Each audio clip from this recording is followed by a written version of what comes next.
I was thinking about how we process failure, culturally, I mean. Usually when something goes wrong in a big institution, a corporation, a university, a government body, it's loud. It makes a noise. You're talking about the crashes, the big scandals. Exactly. We're trained to look for the explosion, the bankruptcy filing, the CEO resigning, the recall notice on the news. That's how we identify failure. It screams for attention. Right. But today, we're doing a deep dive into the exact opposite phenomenon. We're looking at what happens when silence is the symptom. It is a fascinating inversion. We're looking at a text titled, Why This Research Was Locked Away from the Public. Okay.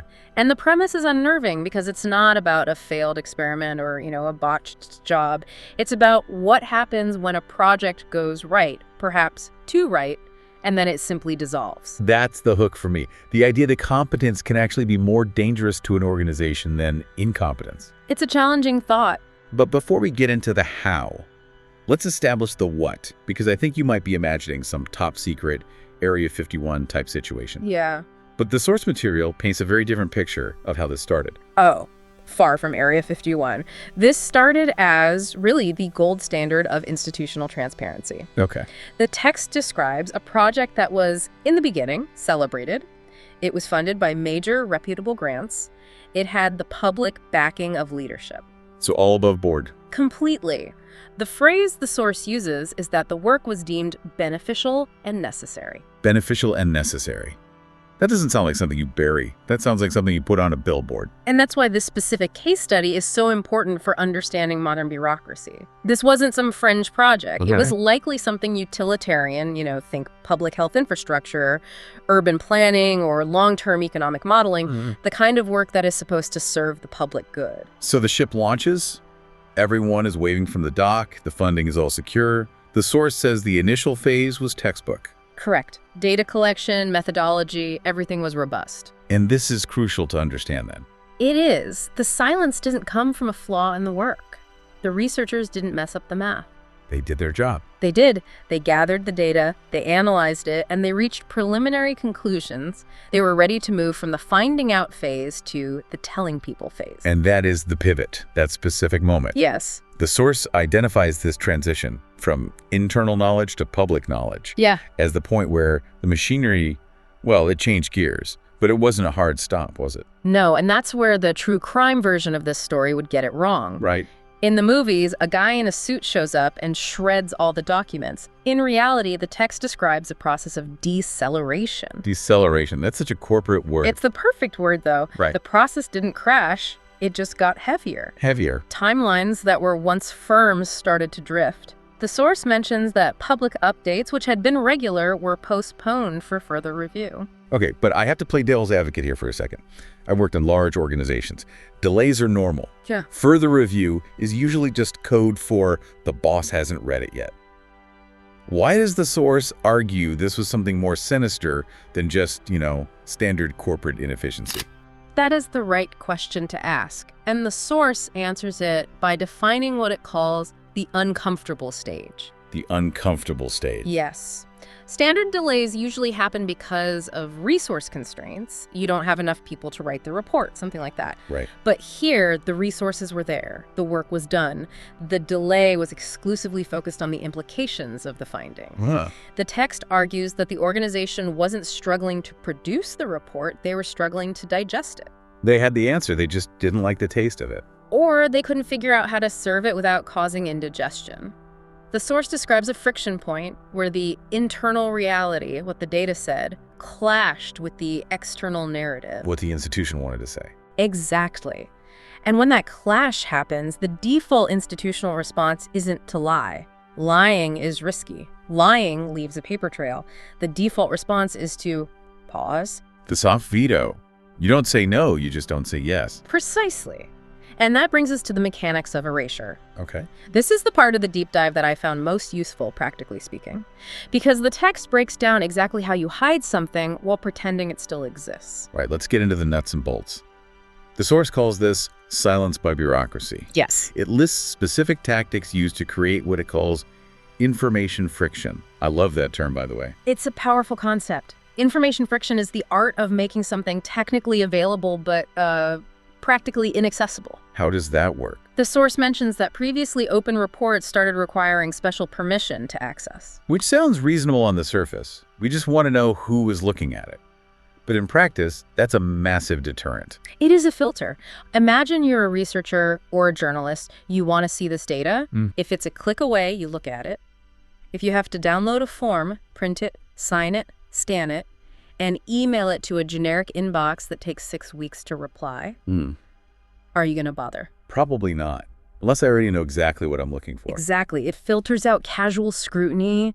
It kills curiosity. So what else? The source also mentions archiving without explanation. Documents were moved from the active, searchable web to static archives. That's like moving a book from the display table at the front of the bookstore to a box in the basement. You can still get it, technically. Right.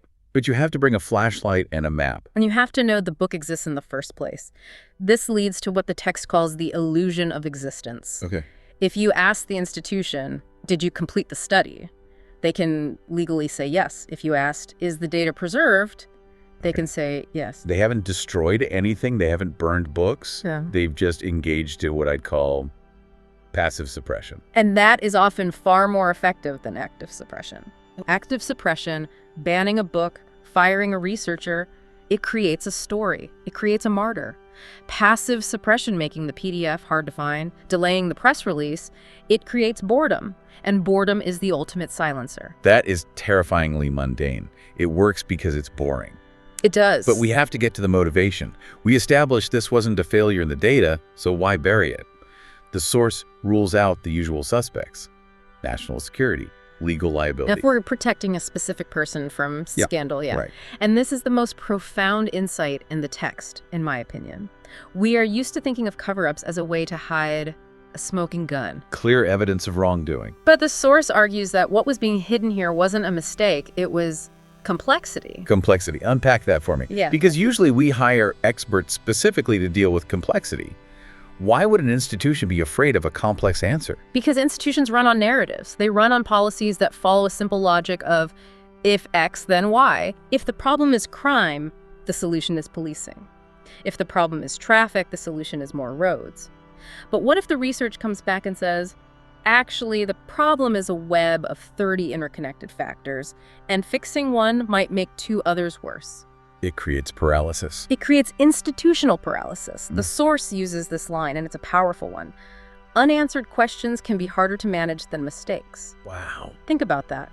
If you make a mistake, say the data shows the bridge is falling down, you have a clear action plan. Fix the bridge. Right. It's expensive, it's embarrassing, but it's actionable. It's binary. Broken, fixed. Okay, I see. But if the data shows that the bridge is structurally sound, but culturally divisive, or economically viable, but ecologically ambiguous, what do? There's no press release for that. No. So the research didn't offer a clean solution. It destroyed the simplicity of the problem. It threatened the narrative. That's it. The text suggests the findings likely complicated existing policies. Maybe the institution had already committed budget to a specific strategy, and this research suggested that strategy was, well, insufficient. Not wrong, just Yeah. insufficient. Exactly, and that's a nightmare for a decision maker. If you release that information, you're handing ammunition to your critics, but you aren't giving your supporters a shield. You're just muddying the waters. So the path of least resistance is to stifle the debate before it even begins. You don't release the findings because you don't want to deal with the nuance they demand. You choose the certainty of silence over the risk of complexity. Which brings us to the aftermath. Because the study is done, the researchers have moved on. The silence has, for now, won.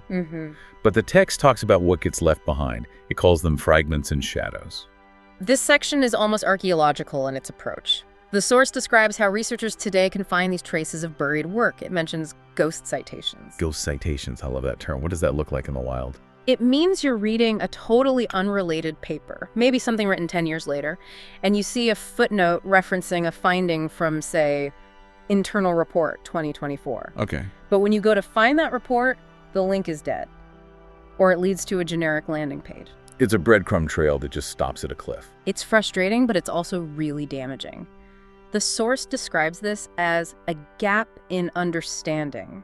And I want to dwell on that for a second. Please. It's not just that we are missing one PDF file, it's that The intellectual building block represented by that research is now missing from our collective knowledge base. Right, because science and policy are cumulative. You build on what came before. If the foundation is invisible, you can't build the second floor. Exactly. Future researchers are now operating with an incomplete map. They might be repeating the same work or wasting money, or worse. They might be proceeding with a policy that this buried research already proved was flawed. That's the real cost. It's not just the money wasted on the original study, it's the opportunity cost of the knowledge we threw away. And the source mentions a specific kind of taunt in these ghost citations. It does. It says there is enough evidence to suggest the work mattered, but not enough to explain why it was withheld. It leaves the public in a state of suspended speculation. Which breeds mistrust. Ironically, by trying to avoid a complex debate, the institution creates a vacuum that gets filled with conspiracy theories. That is the paradox of secrecy, isn't it? It is. You hide the truth to maintain control, but the silence itself just erodes your authority. I want to circle back to that idea of the gap. The text argues that this absence of information becomes part of the outcome itself. What does that mean exactly? It means that ignorance is engineered. We tend to think of ignorance as a natural state. We just haven't learned something yet. Yeah. But in this case, the ignorance was constructed. A decision was made to keep a specific set of facts out of the conversation. So the outcome is that we are all making decisions in a curated reality. We're navigating a map where someone has, Tipp-X'd out the mountains because they didn't know how to cross them. That is a perfect analogy. And if you don't know the mountains are there, you're going to crash into them eventually. The reality is still there. The reality of the research, the complex truth it found, is still there. The bridge is still complex. The economy is still nuanced. Hiding the report doesn't change the territory. It just blinds the driver. So as we wrap this up, I'm struck by how active this whole process is. We call it silence, which sounds passive, like snow falling. But it takes work to keep things quiet. It takes immense work, and that is the final analysis I want to leave you with. The text says, when information is withheld without explanation, silence is a decision, not a coincidence. A decision. Think about the bureaucracy we just discussed, the forms, the archives, the permissions. Someone has to maintain that. Someone is paid to manage the permissions folder. So it actually costs money to produce the silence. It does. It is an active, ongoing project of containment. So what's the takeaway here? Beyond just being paranoid about every broken link I find on the internet, the source ends with a thought about unanswered questions. It says, the research may be hidden, but the questions it asked remain open. And I think that is the call to action here. It's an invitation to look for the voids. Yes. Look at your own industry. Look at your own organization. Where is the silence? What is the topic that everyone knows is important, but there hasn't been a report on it in 5 years? Right. What's the project that was announced with fanfare and then just sort of drifted into the under review folder? The things that are to be determined indefinitely. Exactly. Because chances are that isn't just bureaucratic incompetence. That is where the complexity lives. That is where the uncomfortable truth is hiding. And if you really want to understand what's going on, don't look at the press release. Look at the empty space where the press release should be. The answers aren't in the noise. They're in the quiet. They usually are. This has been, well, it's made me look at my drafts folder a little differently.